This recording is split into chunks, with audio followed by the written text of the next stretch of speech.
अस्सलामुअलैकुम and a very good morning. जागो लाहौर में आप सबको खुश आमदीद कहते हैं। मैं हूं मुनीब आसिफ। मैं बिल्कुल ठीक ठाक हूं जी। उम्मीद करती हूँ आप लोग जहाँ कहीं होंगे खैरियत से होंगे, ठीक ठाक होंगे, खुशबाश होंगे। और आज का दिन जो है ना, सुबह सुबह जब उठे हैं ना तो अच्छी खासी सर्दी महसूस की जा रही थी, क्योंकि आज के दिन के हवाले से जनाब बताया जा रहा है कि बारिश बरसने वाली है, और वो भी गरज चमक के साथ। ये भी कोशिश होती है कि हमारे प्लेटफॉर्म से अच्छी चीज़ें जो है ना वो आप तक पहुंच सकें।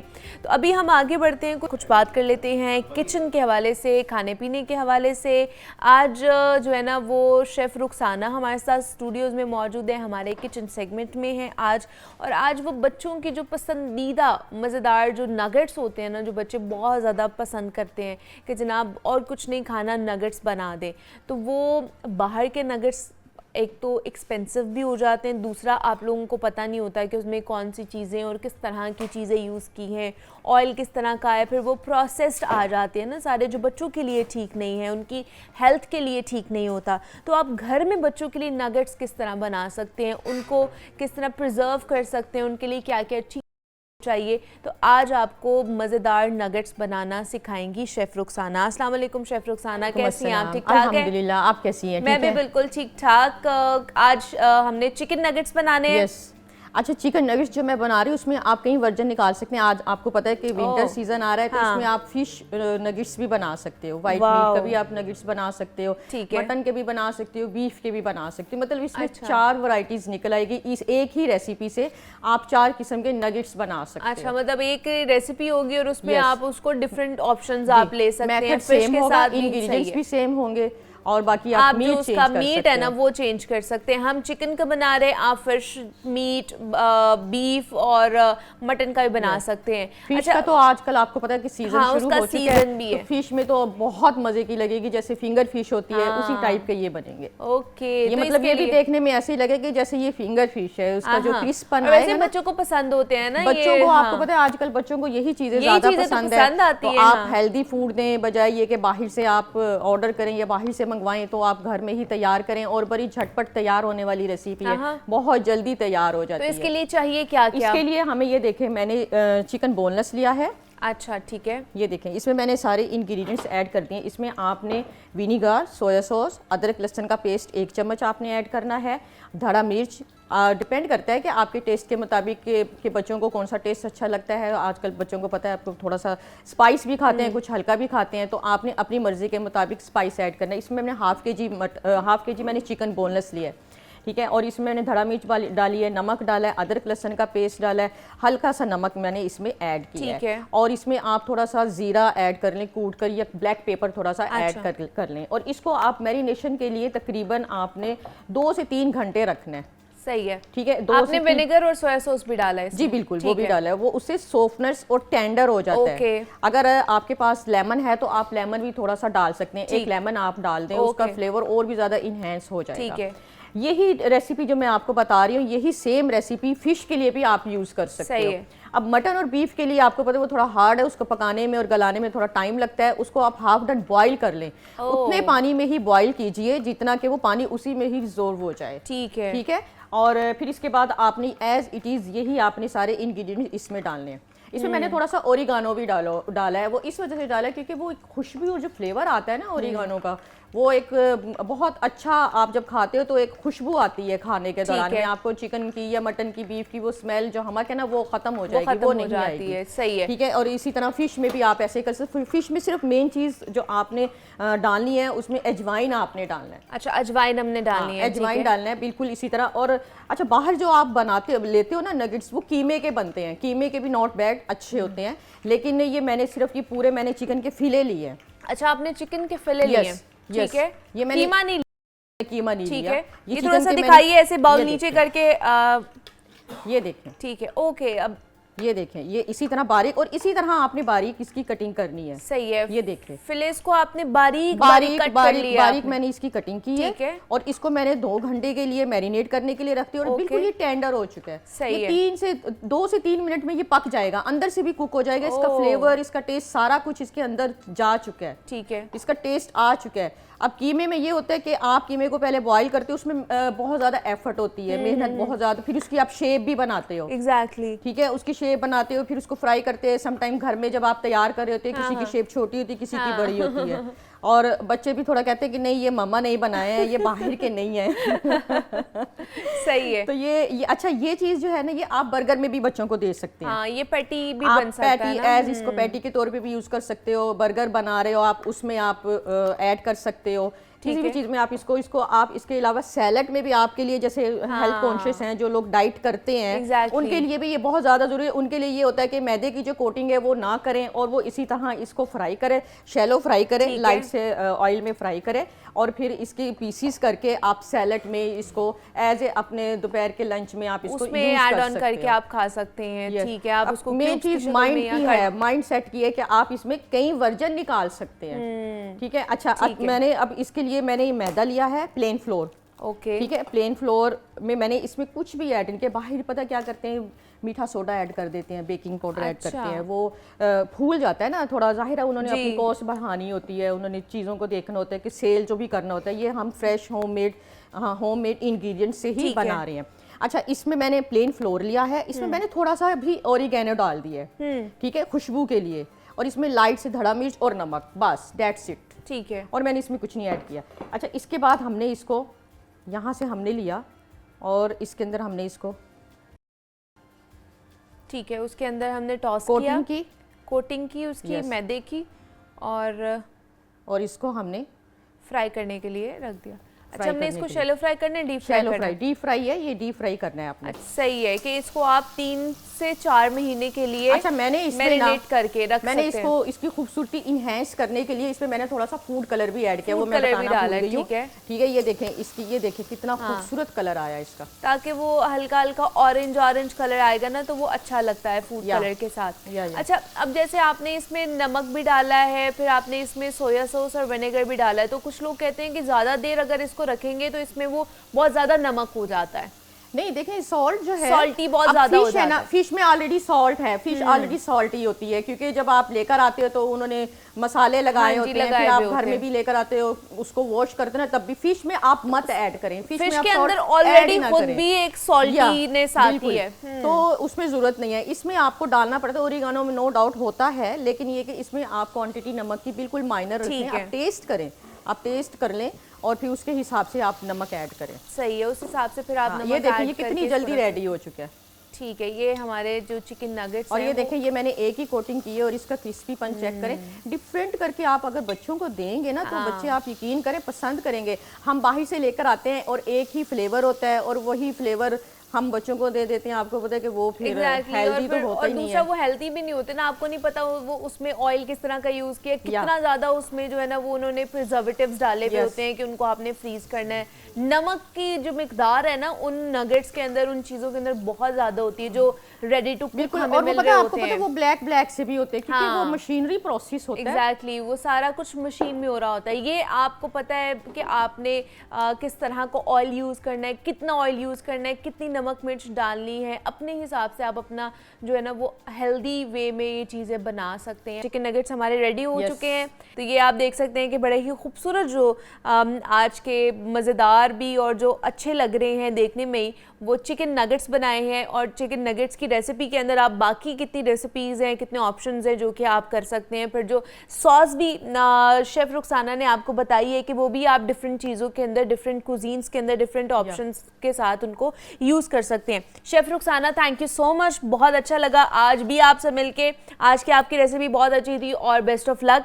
आप इसी तरह आगे बढ़ते जाइए, तरक्की करते जाइए। थैंक यू कि आप आई और इसके ऊपर बात की है और हमें सिखाया है। बहुत शुक्रिया। आगे बढ़ते हैं जनाब, कुछ अब कानूनी मामलात के हवाले से बात कर लेते हैं। लाहौर हाई कोर्ट ने एक दूररस नताइज के हामिल फैसले में इस कानूनी इबहाम को दूर कर दिया है कि आया ज़ेरे कफ़ालत वालिदैन अपने बेटों से माली इमदाद यानी कि जो नानो नफ़का होता है ना, उसके हुसूल के लिए फ़ैमिली कोर्ट से रुजू कर सकते हैं या नहीं कर सकते हैं।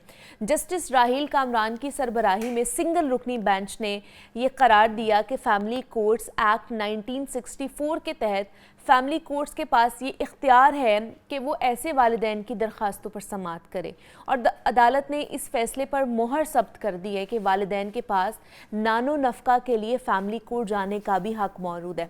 अब इस फैसले ने मुल्क भर के बुजुर्ग शहरियों के लिए एक नई उम्मीद पैदा की है, जो बुढ़ापे में माली मुश्किलात का शिकार होते थे और जिन्हें उनके बच्चे नज़रअंदाज कर दिया करते थे।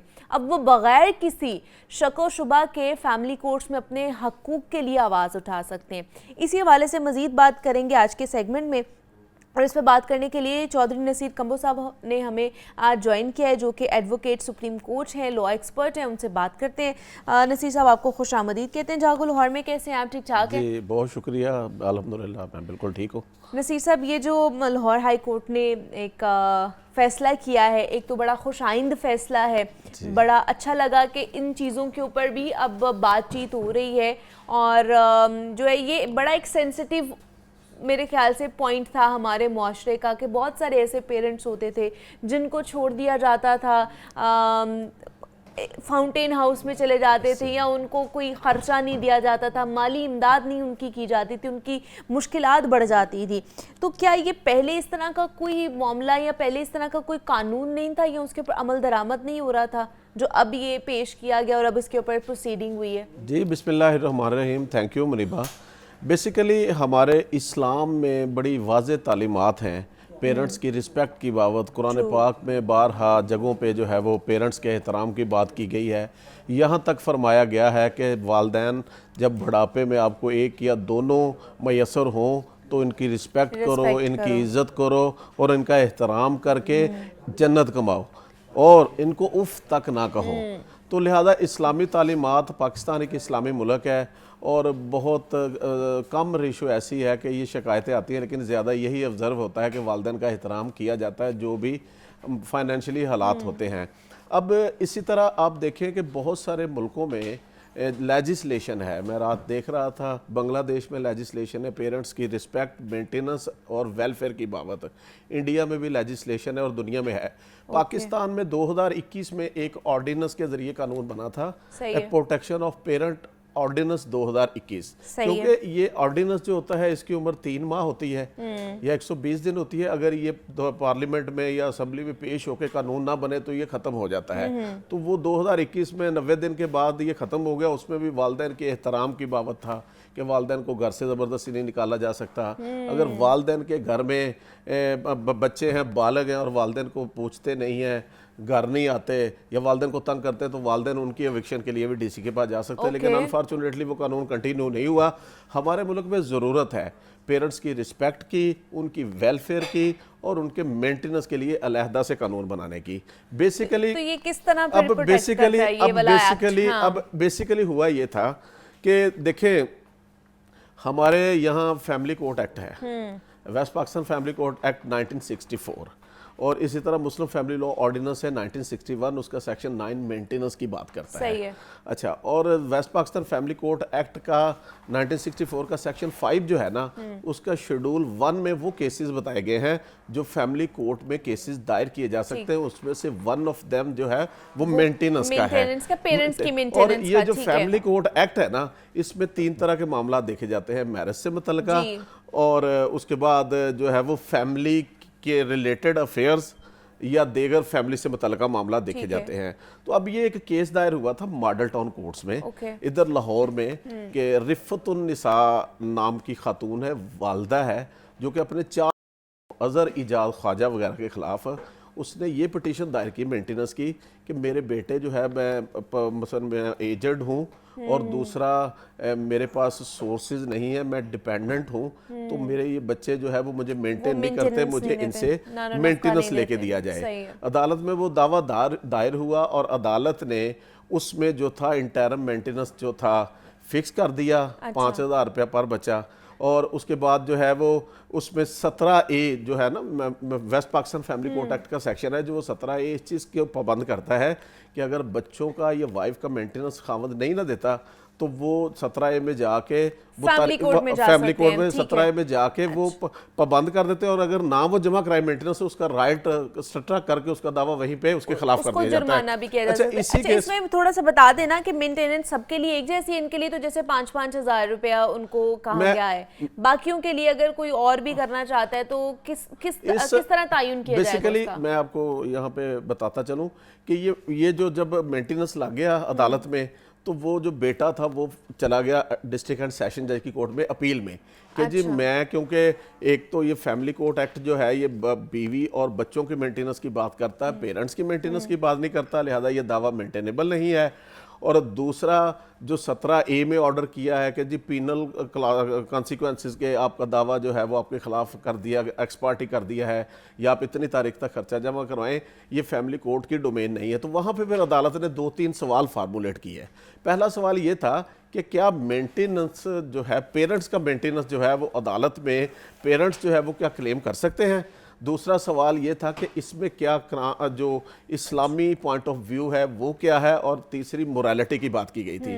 तो अब इसमें फिर अदालत ने उसमें एक वकील साहब है, उनको एज अ कोर्ट मुआवन भी मुकर्रर किया, और उससे भी जो है वो असिस्टेंस या लीग के वो इसमें वो कोर्ट को जो है वो असिस्ट करे। अच्छा, अब फिर अदालत ने इसमें पहला सवाल जो था कि जो बेटे की तरफ से उठाया गया था कि जी मुझे मेंटेनेंस फैमिली कोर्ट एक्ट के तहत अदालत ऑर्डर नहीं कर सकती, ये दावा मेंटेनेबल नहीं है। तो अदालत ने इसमें मेंटेनेंस की डेफिनेशन ली, जो कि उसमें west Pakistan family court act 1964 के सेक्शन 5 के जो शेड्यूल 1 है उसमें मेंटेनेंस की बात की है। उसमें यह नहीं कहा कि वो बीवी या बच्चों का मेंटेनेंस है।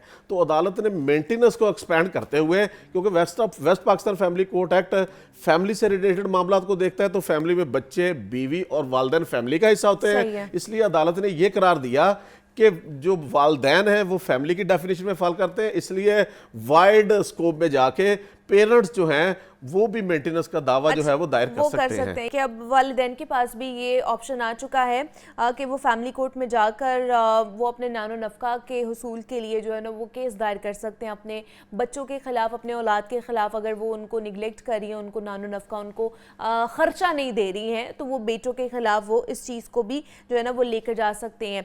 तो हमारे साथ चौधरी नसीर कंबो साहब मौजूद है, एडवोकेट सुप्रीम कोर्ट है, लॉ एक्सपर्ट है।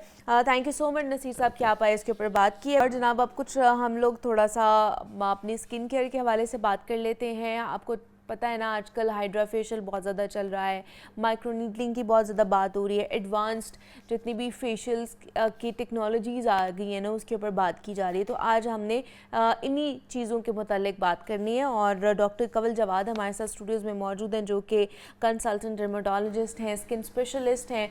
उनसे बात करते हैं और उनसे जानते हैं कि जो सारे ट्रीटमेंट्स और प्रोसीजर्स आ चुके हैं मार्केट में, ये कितना ज़रूरी है करवाना, कौन करा सकता है, किनको नहीं कराना चाहिए, कौन सी ऐसी चीज़ें हैं जिस पर जाके हमें इन प्रोसीजर्स तक जाना चाहिए और इतने पैसे जो है ना हमें खर्च करने चाहिए। डॉक्टर कंवल से हम लोग बात करते हैं। अस्सलाम वालेकुम डॉक्टर कंवल, कैसी हैं? ठीक ठाक है? वालेकुम अस्सलाम, मैं ठीक अल्हम्दुलिल्लाह, आप कैसी हैं? मैं भी बिल्कुल ठीक ठाक। डॉक्टर कंवल, इतने एडवांस जो है ना वो ट्रीटमेंट्स आ चुके हैं, मैं तो कहती हूँ आज हमें एक चीज़ का पता चलता है, कल कोई नई चीज़ आ जाती है और उससे भी ज़्यादा एडवांस आ जाती है कि अब आप ये कराएंगे, इससे और भी ज़्यादा आप खूबसूरत लगेंगे। एग्जैक्टली। तो ये हर चीज़ करानी चाहिए हर किसी को क्या? नहीं, बिल्कुल, मैं तो कभी भी इस चीज़ के फेवर में नहीं होती कि हर चीज़ हर किसी के लिए बनी हुई नहीं है। हर चीज़ हर एक को सूट नहीं करती। डेफिनेटली अगर आपको कोई ट्रीटमेंट की नीड है तो आप वो ट्रीटमेंट करवाएं। जैसे हमारे पास अभी आप हाइड्रा फेशियल्स की बात करी थी, ये बेसिकली नीड ऑफ टाइम नहीं है। हाइड्रा फेशियल एक ऐसा प्रोसीजर है जिसमें आपको क्योंकि आपको पता है हमारा जो एटमॉस्फेरिक डस्ट है, हमारी जो लाइफस्टाइल है, जो हमारी रूटीन होती है डेली की, उसमें हमारे फेस को डेफिनेटली क्लिनजिंग की ज़रूरत होती है, प्रॉपर हाइड्रेशन की ज़रूरत होती है, क्योंकि ना तो हमारी लाइफ इतनी प्रॉपरली मेंटेन्ड होती है, ना हमारा डाइट इतना अच्छा होता है, ना हम पानी इतना प्रॉपरली ले पाते हैं कि हम अपने आप को हाइड्रेट रख सकें। सो बेसिकली हाइड्रा फेशियल एक मेडिकल ग्रेडेड फेशियल है जिसमें केमिकल का इस्तेमाल नहीं होता, जिसमें ऐसे प्रोडक्ट्स का इस्तेमाल किया जाता है जो आपकी स्किन के लिए भी अच्छे हों, उनको ना सिर्फ हाइड्रेट करें, डीप क्लींस करें, आपके ब्लैक हेड्स वाइट हेड्स को रिमूव करें और आपको हम उसके बाद कोई भी मेडिकल ग्रेडेड ट्रीटमेंट दे सकें। This is the main purpose of hydra facial. उसका नाम लाइक फेशियल से लोगों को ये लगता है कि हम इसमें ब्लीच करते हैं, पॉलिशिंग। लोगों के बाकायदा क्वेश्चंस होते हैं जब पूछते हैं हाइड्रा फेशियल में ब्लीच करनी है आपने, पॉलिशर एग्जैक्टली, आप कौन सी ब्लीच यूज करते हैं? तो हम तो ब्लीच और पॉलिशर्स के खिलाफ हैं। हाइड्रा फेशियल में तो ऐसा कोई चीज होती नहीं है, ऑल्दो के बहुत सारे सैलून्स ऐसे हैं जो हाइड्रा फेशियल को मर्ज करते हैं अपने नॉर्मल फेशियल के साथ। सही है। सो वो आपको पता है, आपके अभी जैसे आप कह रही थी कि एडवांस, अब वो लोग क्या करते हैं, टेक्नोलॉजीज को मर्ज कर रहे हैं, चाहे उसका फायदा हो या नुकसान हो। तो हर चीज बिल्कुल हर एक के लिए जरूरी नहीं होती। आप अपनी नीड के मुताबिक, अपनी डिमांड के मुताबिक अपना ट्रीटमेंट करवाएं, लेकिन खुद से चूज ना करें। बेहतर हर बार मैं ये कहती हूँ कि वो थोड़े पैसे जो आप एक डर्मेटोलॉजिस्ट को, अपने एस्थेटिक फिजिशियन को देंगे ना, वो आपको गाइडलाइन प्रोवाइड करेगा कि इधर आपके लिए ये ट्रीटमेंट सुइटेबल है भी कि नहीं। तो ये जो हाइड्रा फेशियल है ये हर कोई करा सकता है या ये भी कोई कराया? हाइड्रा फेशियल में बेसिकली हम रिकमेंड करते हैं कि अगर आप 13 इयर्स से अबव हैं, मेल और फीमेल दोनों, आप करवा सकते हैं। और लास्ट तो फिर कोई एज की लिमिट नहीं है, बिकॉज हाइड्रा फेशियल में हम अकॉर्डिंग टू स्किन डिसाइड करते हैं, क्योंकि हाइड्रा फेशियल एक ही नहीं होता, उसके डिफरेंट टाइप्स होते हैं। उसमें जो सिरम्स हैं हम अकॉर्डिंग टू एज यूज करते हैं। सो डिफरेंट हाइड्रा फेशियल, जैसे मेरे क्लिनिक पर भी डिफरेंट हाइड्रा फेशियल्स अवेलेबल है ना, उसमें हम क्या करते हैं कि एज देखते हैं, नीड देखते हैं कि किस चीज की है, और उसके अकॉर्डिंगली अपने पेशेंट को एडवाइस करते हैं कि अब आप ये वाला हाइड्रा फेशियल करवा लें। बिकॉज बहुत सारे हैं, जैसे acne hydra facial, hydration hydra facial, इसके अलावा आपका पील हाइड्रा होता है, क्लिनजिंग हाइड्रा होता है, और एक हाइड्रा ऐसा भी होता है जिसमें हम लिफ्टिंग वगैरह, वाइटनिंग, लिफ्टिंग, ये सब भी करते हैं। So there are so many types of the hydra facials. आप सिंपल किसी सैलून पे जाके उसका इंतखाब ना करें। इफ़ यू रियली वांट कि आपका हाइड्रा फेशियल हो, आपकी डीप क्लिनजिंग हो, तो आपके लिए बेहतर ये है कि डर्मेटोलॉजिस्ट या एस्थेटिक फिजिशियन के पास जाएं, अपनी स्किन को देखें कैसी है, क्योंकि बहुत सारे लोग क्या करते हैं, एक्टिव एक्नी में हाइड्रा फेशियल करवा लेते हैं, यानी आपके फेस पर पिंपल्स बने हुए हैं, बिल्कुल नहीं करवाना चाहिए। एक्टिव एक्नी में कोई भी डॉक्टर आपको रिकमेंड नहीं करेगा कि आप हाइड्रा फेशियल करवाएं। अच्छा, ये समझ लें कि एक्टिव एक्नी अगर आपको है, फिर तो कभी भी आपने अगर आपको स्किन का कोई प्रॉब्लम है, लाइक एक्जिमा, सोराइसिस, आपको कोई रैश बनता है, किसी प्रोडक्ट से एलर्जी है, आप बताएं अपने डॉक्टर को कि आपको, जैसे हम लोग यूज़ करते हैं मोस्टली, उसमें नायासिन होता है, सैलिसाइलिक होता है, उसमें हाइलुरोनिक एसिड होता है। सो अगर आपको किसी प्रोडक्ट से एलर्जी है तो भी आपने सबसे पहले टॉप ऑफ द लिस्ट अपने डॉक्टर को बताना है कि मुझे इस चीज़ से एलर्जी है, ताकि वो आपके फेस को, आप अच्छा करवाने गए थे, मजीद खराब ना करवा के। अच्छा, आजकल माइक्रो नीडलिंग भी बहुत ज़्यादा चल रही है, ये किस लिए कराई जाती है और कौन कौन करा सकता है? माइक्रो नीडलिंग बेसिकली एक ऐसा प्रोसीजर है जिसमें माइक्रो नीडल्स, यानी छोटी छोटी नीडल्स के लिए एक पेन का इंतखाब किया जाता है, जिसमें 36 और 12 से लेके 36 40 तक हम नीडल्स यूज़ करते हैं। उसका मकसद होता है माइक्रो पंक्चर देना आपके फेस पे, स्किन पे या आपकी स्कैल्प पर। और वो पंक्चर्स क्या करते हैं कि जब टाइनी पंक्चर्स बनते हैं ना, तो वहाँ से ब्लीडिंग होती है और हमारे ब्लड को ये मैसेज जाता है कि कहीं कोई इंजरी हुई है, आप अपने वो सेल भेजें, वो चीज़ें भेजें जिनसे रिपेयर होता है। सो वो टाइनी पंक्चर देने का मकसद क्या होता है कि आपकी नंबर 1 फेस की रिजुविनेशन हो सके, नंबर 2 आपको अगर स्कार्स हैं, एक्नी स्कार्स हैं, पिगमेंटेशन है, आपके फेस पर किसी भी किस्म की अनइवन टोन हो रही है, इन सब के लिए जो भी ऐसे कैंडिडेट्स हैं जिनको ये सारे में से कोई एक प्रॉब्लम भी है या सभी हैं, वो सब करवा सकते हैं, नंबर 1। नंबर 2, इसकी 2-3 टाइप्स होती हैं। एक हम सिरम्स के साथ करते हैं, डिफरेंट सिरम्स होते हैं, वाइटनिंग सिरम्स और lightening serums, vitamin C serum, वो सिर्फ उसे हम कहते हैं कि micro needling with serums.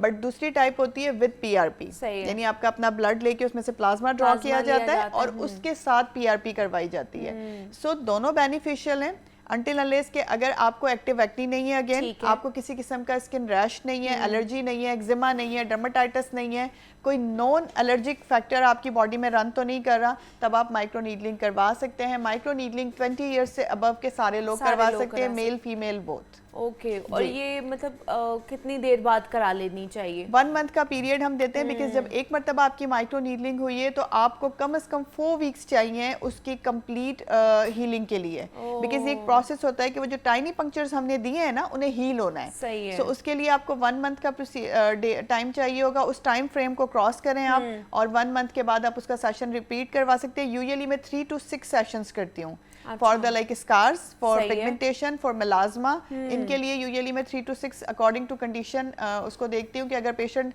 2 session में ही अच्छे से इम्प्रूव हो गया तो फिर हम उसे स्विच कर देते हैं किसी और चीज के अंदर, किसी और ट्रीटमेंट, बिकॉज ये थोड़ा सा एग्रेसिव ट्रीटमेंट होता है ना, इसके बाद आपको डाउन टाइम चाहिए होता है, 3-4 दिन 5 दिन आपके फेस पे थोड़े से निशान रहते हैं, और बाद में जब आपकी स्किन हील होती है तो बहुत मजे की लगती है, लाइक ग्लो भी आता है, बहुत खूबसूरत लगती है, ग्लास स्किन हो जाती है, दैट ग्लास जैसे आजकल कोरियन ग्लास स्किन का बहुत ज्यादा ट्रेंड चल रहा है ना, तो वो लोग चाहते हैं कि हम उस तरह की स्किन करें, तो उनके लिए ये ट्रीटमेंट अच्छा हो सकता है। उसका बहुत आसान तरीका है, Korean glass skin is not a big deal. Korean glass skin आप कर सकते हैं, आप अपने मोबाइल पे अच्छे से फिल्टर लगाएं, आपकी स्किन कोरियन ग्लास हो जाएगी, या फिर आप कोरिया चले जाएं, उनकी डाइट को यूज करें, उनका एटमॉस्फेयर आप लें, बिकॉज पता नहीं क्यों क्रेज है, आजकल पागल हुए हुए हैं, इतनी महंगी महंगी प्रोडक्ट्स खरीद लेते हैं उनको देख करके, जी उनको अच्छी सूट करिए तो हमें भी सूट करेगी, उन्हें ये नहीं पता उनकी स्किन टाइप और है, हमारी और है। एग्जैक्टली, और हम आप देखें आज तक उन प्रोडक्ट से कोई एक भी कोरियन ग्लास स्किन नहीं लेके आ सकता, हाँ, इसलिए हम कोई ऐसा दावा नहीं करते कोरियन ग्लास स्किन का। मैं तो यही कहती हूँ कि बड़ा इजी है, आप फिल्टर लगाएं, कोरियन ग्लास स्किन हो जाती है। अभी क्योंकि विंटर्स आने वाले हैं, तो विंटर्स में कौन सा ज्यादा बेहतर ट्रीटमेंट है जो कि हर कोई करा सकता है, वो थोड़ा सा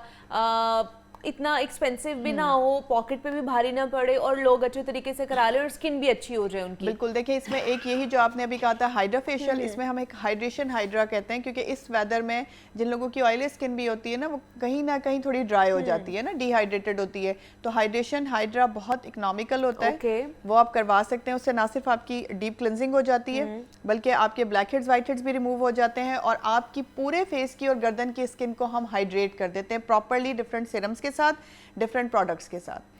तो ये एक अच्छा ट्रीटमेंट ऑप्शन है, अगर लोग अवेल करना चाहें, कॉस्टली नहीं है बहुत ज्यादा, मतलब लाइक ये पॉकेट फ्रेंडली होता है। दूसरे नंबर पर मीजो पीआरपी करवा सकते हैं अगर आपको रिजुविनेशन करवानी है, बट उसके बाद थोड़ा सा ये होता है कि आपको मॉइस्चराइजर और सन ब्लॉक को फॉलो करना पड़ता है, बिकॉज इसमें ड्राइनेस होने का जरा ज्यादा खतरा है। अदरवाइज आप मॉइस्चराइजर और सन ब्लॉक यूज करें डेली बेसिस पे, इंशाल्लाह आपको कोई प्रॉब्लम वैसे ही नहीं होगी। बट अगर आप चाहते हैं कि आप कोई ट्रीटमेंट कराएं, तो डॉक्टर साहिबा ने आपको रिकमेंड कर दी है कि आप इस मौसम में ये वाले ट्रीटमेंट्स करा सकते हैं, लेकिन उससे पहले आपको कंसल्ट करना अपने डर्मेटोलॉजिस्ट से बहुत बहुत ज़रूरी है, ताकि आपको पता चल सके और डॉक्टर को पता चल सके कि भाई आपकी स्किन को इस चीज़ की नीड है या नहीं है। डॉक्टर कंवल जवाद हमारे साथ मौजूद थी, कंसल्टेंट डर्मेटोलॉजिस्ट हैं। Doctor Kanwal, thank you so much कि आप आए, इसके ऊपर बात की। ब्रेक लेते हैं, मिलते हैं इस ब्रेक के बाद।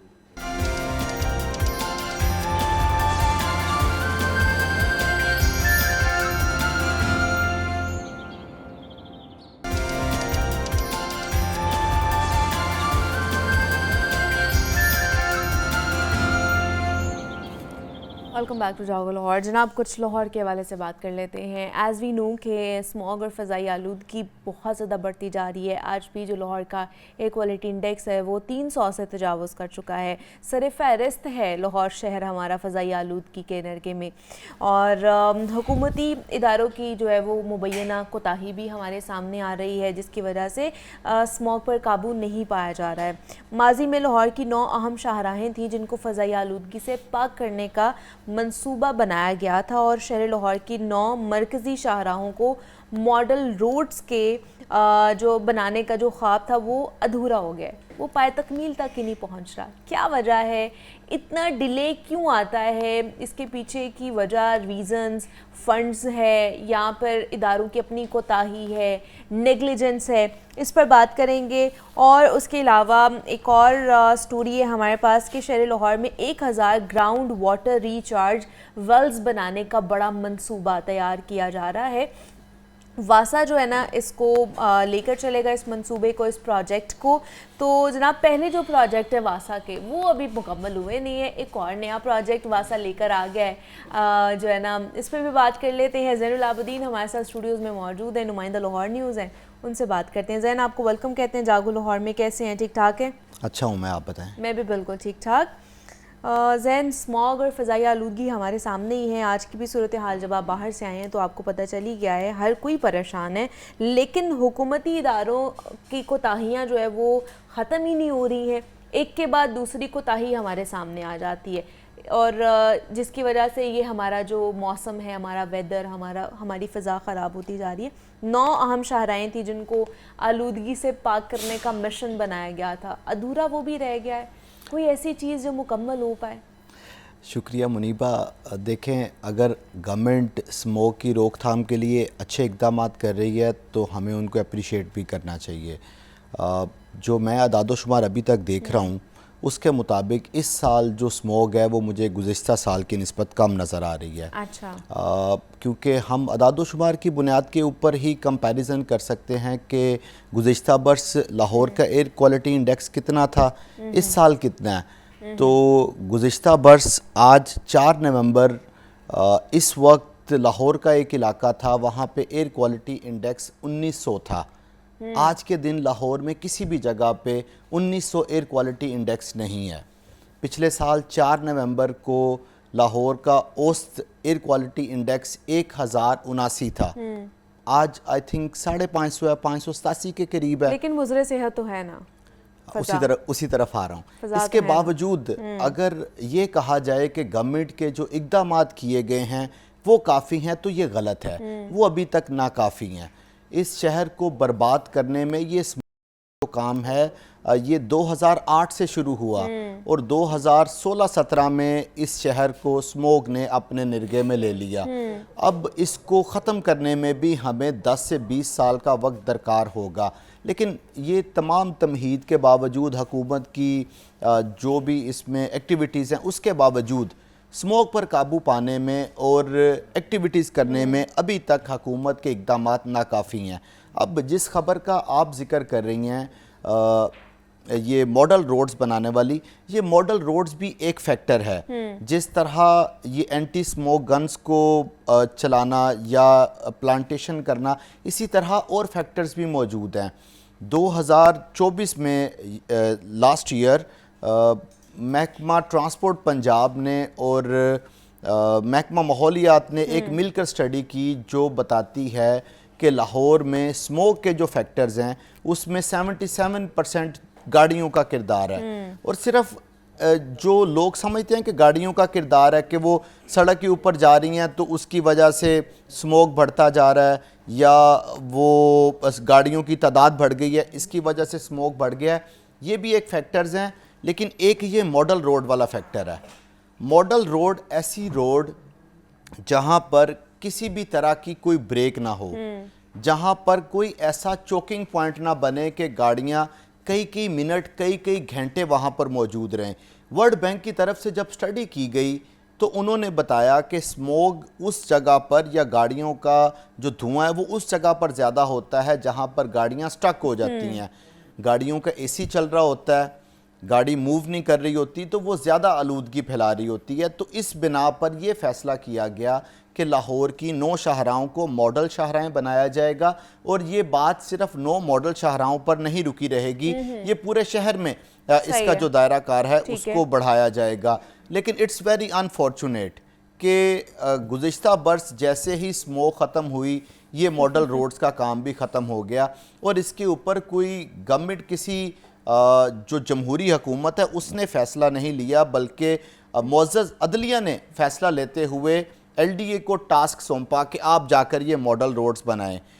शुरू में तो इसकी बड़ी बाज़गश्त सुनाई दी, शुरू में तो बड़े सीलिंग ऑपरेशन हुए, बड़ी मिसमारियाँ की गई। लेकिन उसके बाद क्या हुआ, जैसे ही स्मोक का सीज़न ख़त्म हुआ किसी भी मॉडल रोड के ऊपर कोई काम नहीं हुआ।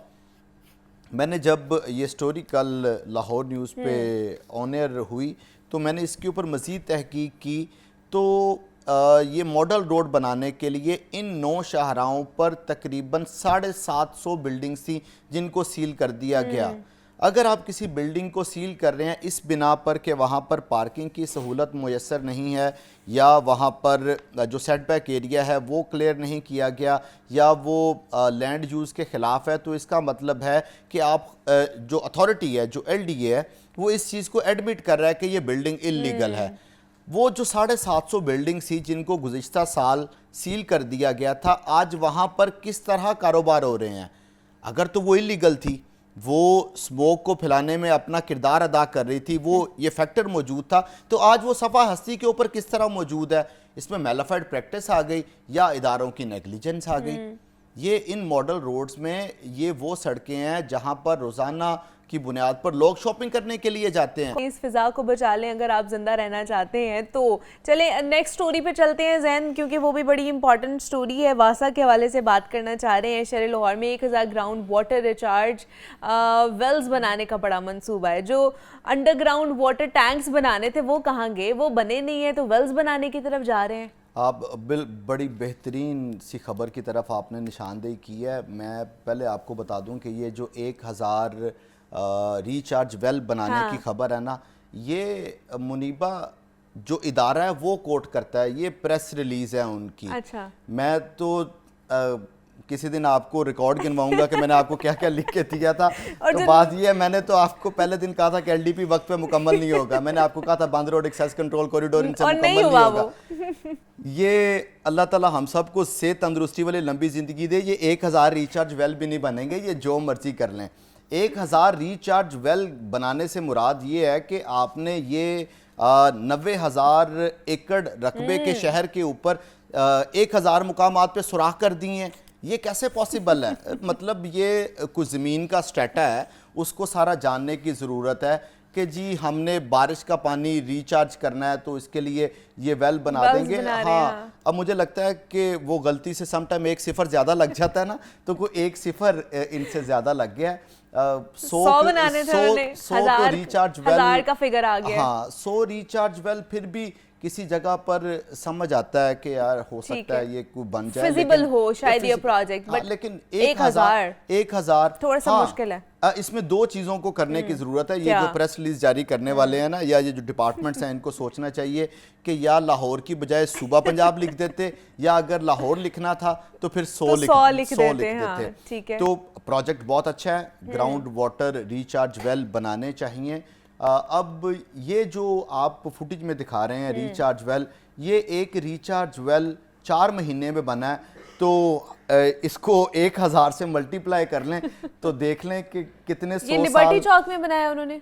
ये जी लिबर्टी चौक के ऊपर बनाया है, जो लिबर्टी पार्किंग प्लाजा है और जो कज़ाफ़ी स्टेडियम है उसके सामने ग्रीन बेल्ट में। बेसिकली जो ग्राउंड वाटर रिचार्ज वेल है उसको बनाने का मकसद ये है कि जो बारिशी पानी है वो इस वेल के अंदर चला जाए और उसके बाद कुछ फिल्टर्स के ज़रिए ये ज़ेर ज़मीन एक्वाफायर को रिचार्ज करता रहे।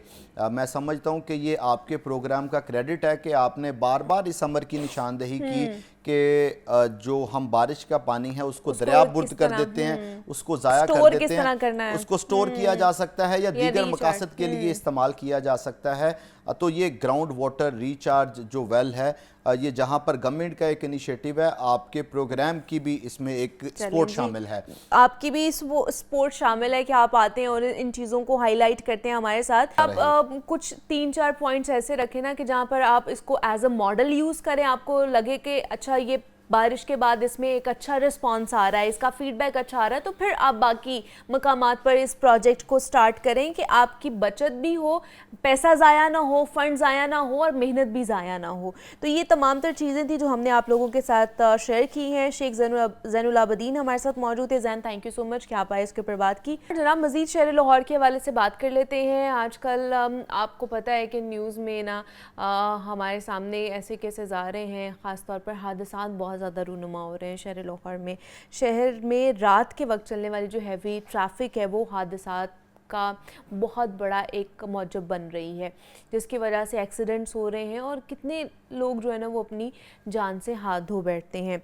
अभी रिसेंटली जो है आपको बताऊं तो ये भी कल की ही बात है, MAO कॉलेज के सामने होने वाले ट्रैफिक हादसे ने एक ही घर के 4 अफराद की ज़िंदगी निकल ली है। उससे पहले भी आपको याद होगा कि हैवी व्हीकल ने 22 साला नौजवान की जान ले ली थी। इसी तरह हमें पता चलता है कि जी रात को डंपर चल रहा था और उसके नीचे आके मोटरसाइकिल वाला जो है ना वो जाँ बहक हो गया है, कितने लोग जाँ बहक हो गए। इसी तरह ये जो कल पूरी ट्रॉली भरी हुई थी, गाड़ी भरी हुई थी बोतलों के साथ और वो रिक्शे के ऊपर आके घिरी है, जिसकी वजह से ये 4 लोग जा बहक हुए। तो क्या मामलात हैं? ट्रैफिक पुलिस के दावे और जो हकाइक हैं, ज़मीनी हकाइक हैं, उनमें तज़ाद क्यों इतना पाया जा रहा है? क्यों नहीं इन चीज़ों को रोका जा रहा है? CTO साहब बड़ी ऐलानात भी करते हैं, दावे भी। जब हमने यहाँ पे उन्हें बुलाया उन्होंने बताया कि जी रात को हैवी व्हीकल जो है ना वो शहर में नहीं आती, आती भी है तो हमारे वार्डन्स खड़े होते हैं, उनको अच्छे तरीके से मॉनिटर किया जाता है। तो क्या वजह है कि इतनी सारी सर्वेलेंस के बावजूद भी हादसात इतने रूनुमा हो रहे हैं? मुजाहिद शेख साहब हमारे साथ स्टूडियोज में मौजूद हैं, उनसे बात करते हैं। शेख साहब आपको वेलकम कहते हैं जागो लाहौर में, कैसे हैं? ठीक ठाक है? Thank you. शेख साहब क्या वजह है कि इतनी एक्टिव हमारी जो है ना वो ट्रैफिक पुलिस भी है, CTO साहब भी खुद इतने एक्टिव हैं। हमने जब उनके इंटरव्यूज़ भी किए उन्होंने कहा जी नहीं, रात को एज सच तो कोई हैवी व्हीकल का दाखिला जो है ना वो नामुमकिन है कि वो 10 बजे से पहले आ जाए। एक तो दूसरा ये कि हमारी तो सारी रात वार्डन्स खड़े होते हैं और वो मॉनिटर कर रहे होते हैं, सर्वेलेंस कर रहे होते हैं कि कोई ऐसी हरकत ना हो जाए कि जिसकी वजह से इस तरह के हादसात रूनुमा हो। फिर भी इतनी रेशो बढ़ती जा रही है हादसात की। बिल्कुल, जो रेशो का अगर हम जिक्र करें तो हम सिर्फ 4 और आज 5वां रोज़ है, 5 रोज़ में 7 लोग जो हैं वो इस हादसात की वजह से इस दुनिया से रुखसत हो गए, चले गए। एक डंपर, और ये भी हैवी व्हीकल में आता है, वो DHA के करीब जो है वो 3 मोटरसाइकिल सवार उस पर जो हैं वो ज़िंदगी की बाजी हार जाते हैं। फिर दूसरा वाक़या MAO कॉलेज में आता है जहाँ पे एक मिनी ट्रक जिसको कहते हैं ट्रैफिक पुलिस वाले, उसमें बोटल्स मुख्तलिफ कंपनीज़ की थी और वो उस ऑटो रिक्शे के ऊपर उलट जाता है और 4 लोग एक ही ख़ानदान के, 2 मियाँ बीवी थे और उनके 2 बच्चे थे और एक सास और ससुर जो थे, 4 लोग एक ही ख़ानदान के मौके पर ही दम तोड़ देते हैं।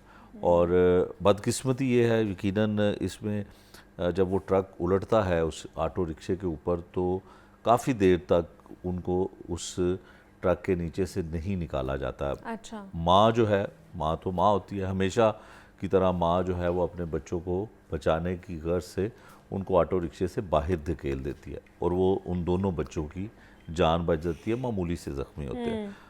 अब हम करते हैं कि उस बात का जिक्र कि इसमें ट्रैफिक पुलिस क्या करती है। जो डॉक्टर अतर वहीद साहब हैं जो DIG ट्रैफिक हैं और CTO लाहौर भी हैं, वो एफर्ट, उनकी एफर्ट जो है हमें सड़कों पे दिखाई भी देती है। बहुत सारे CTO जो हैं वो यहाँ पे काम करते रहे, एक दौर में राय एजाज साहब थे, वो बड़ा अच्छा काम करते रहे, लेकिन अब जो है वो थोड़ा सा मजीद डिसिप्लिन जो है ना वो हमें नजर आता है सड़कों पर। और ये कहना कि बिल्कुल कुछ नहीं हो रहा, ऐसा नहीं है। हाँ, जो काम नहीं हो रहा हम चाहते हैं कि वो भी उनको बताएं कि उस पर अमल दरामद क्यों नहीं हो रहा। जो हैवी व्हीकल्स जिनको बड़ी गाड़ियाँ कहा जाता है, जिसमें 4 व्हीलर, 6 व्हीलर, 8 व्हीलर, वो जो हैं वो रात 11 बजे के बाद यकीनन उनको दाखिले की इजाज़त है शहर में। ठीक है। 11 की बजाय भी बाज़ SOPs हमें बताते हैं कि 12 बजे के बाद वो शहर में दाखिल हो सकते हैं। अब ये वाक़या दोनों जो हुए हैं ये उस वक्त हुए हैं जब शहर में छोटी गाड़ियां चल सकती हैं। ये 9 साढ़े 9 बजे का वाक़या है MAO कॉलेज में। वो जो डंपर का वाक़या है वो भी उसी तरह से है। अब हादसात हो किन गाड़ियों की वजह से रहे हैं? 2 गाड़ियाँ, बिल्कुल 4 व्हीलर 6 व्हीलर को शहर में आने नहीं दिया जाता। शाह आलम मार्केट जो है वहाँ पे जो अकबरी मोची दरवाज़ा जो ट्रक अड्डे का गढ़ है, वहाँ पे रात 12 बजे के बाद ही बड़ी हैवी व्हीकल्स लाहौर में दाखिल होती है। अब ये वाले जो डंपर हैं ये कौन से हैं? ये सरकारी हैं, ये सरकारी डंपर है, इदारों के हैं। फिर मल्टीनेशनल कंपनियों के मिनी ट्रक हैं जो अक्सर हमें, आपको भी बहुत सारी जगहों पे मुख्तलिफ पानी जो है वो डिस्ट्रीब्यूट करते हैं, बोटल्स, मुख्तलिफ मशरूबात जो है वो तकसीम होते हैं। तो वो मिनी ट्रक जिसको पुलिस, ट्रैफिक पुलिस कहती है कि जी वो हैवी व्हीकल्स में नहीं आते हैं, वो वाले ट्रक जो हैं वो मल्टीनेशनल कंपनियों के हैं। तो इनकी क्यों हो रही है या कौन करवा रहा है, इसका जवाब यकीनन CTO साहब या ट्रैफिक पुलिस दे सकते हैं। तो ये ट्रक नज़र आते हैं हमें। देखें, बागवानपुरा के इलाके में GT रोड में जो एक वाक़या हुआ वो भी सरकारी ट्रक था। अब करना क्या है, अब हो ये रहा है कि वो तमाम हादसा जो अब तक हमारे पास रिपोर्ट हुए हैं वो इन्हीं ट्रक और इन्हीं उनकी वजह से है। लेकिन कल हमारी बात हुई, मेरी उनसे बात हुई अतर भाई साहब से, तो उन्होंने कहा कि सरकारी और गैर सरकारी तमाम जो हैवी व्हीकल्स हैं उनको हम दाखिले पे उनके पाबंदी लगा रहे हैं, 11 बजे के बाद आएंगे और उनके। अच्छा, दूसरा मुजाहिद साहब, हम देखते हैं कि जब इस तरह के कोई केसेस आते हैं, जैसे ये अब एमयू कॉलेज वाला था, इस पर भी वज़ीर आला पंजाब ने नोटिस लिया था, फिर उसके बाद मुकदमा भी दर्ज हुआ। इससे पहले जो डंपर्स वाले वाक़यात आते हैं उसमें भी वज़ीर आला पंजाब नोटिस लेती हैं, लेकिन क्या वज़ीर आला पंजाब को ये बताया जाता है कि जो डंपर्स हैं जिनके थ्रू ये हादसात हो रहे हैं, जिनकी वजह से लोगों की इतनी जानें जा रही हैं, ये गवर्नमेंट के ही हैं, ये सरकारी ही हैं, ये इदारों के ही हैं? अच्छा, इसमें मुनीबा एक सबसे बड़ी अहम बात है जो आपने की ना कि नोटिसेस, मुझे तो ये तवक्को मैं करता हूँ, बड़ी आजिज़ाना सी तवक्को है मेरी, कि वज़ीर आला पंजाब जिस तरह से पुरानी दौर की या पुरानी जो हुकूमतों ने जो कुछ किया उससे थोड़ा डिफरेंट कर रही हैं, नज़र भी आ रहा है, लेकिन उन्हें ये नोटिसेस का भी जो नया कोई शक्ल उसकी दे देनी चाहिए, क्योंकि नोटिसेस मुझे भी पता है और आपको भी पता है कि कौन लेता है और कहाँ से आते हैं। इसका ये होना चाहिए कि सबसे पहले तो उस केस की तफसील मंगवाई जाए, कि बाकायदा एक तफसील मंगवाई जाए, फिर उसके बाद नोटिसेस सामने आए, और उस नोटिसेस में, ये मेरी ज़ाती राय है कि उस नोटिसेस में जो सज़ा का मुस्तहिक है, जो कसूरवार है, वो नोटिसेस में वो भी सज़ा दे दी जाए। और मतलब ये मेरा एक ज़ाती ख्याल है कि वज़ीर आला पंजाब इस पे यकीनन ज़रूर गौर करेंगी। ये तो मैं एक हम्बल सी रिक्वेस्ट है कि वो नोटिस लेती हैं, उसके बाद पता चलता है ये मामला ऐसा नहीं था, मामला कुछ और तरह से अच्छे तरीके से किया जाए। उनके लिए ये मिनट्स का है कि वो किसी को भी इतनी इदारे हैं, इतना सब कुछ है, तो उनको उनको रिपोर्ट मिल सकती है कि ये वाकया हुआ, इसमें कसूरवार कौन था, और उस नोटिस के साथ उस इदारे के, उस डिपार्टमेंट के बंदे को जो भी सज़ा का वो मुस्तहिक है उसको वो दे दी जाए, चाहे वो पुलिस हो, चाहे वो दूसरे इदारे हो, जो भी हो। तो वो मेरा ख्याल ज़्यादा बेहतर तरीके से हो सकता है कि पहले सारी जांच पड़ताल करके फिर नोटिसेस लेने चाहिए, ताकि उसका जो एंड रिज़ल्ट है, जो इम्पैक्ट है, वो भी अच्छा आए।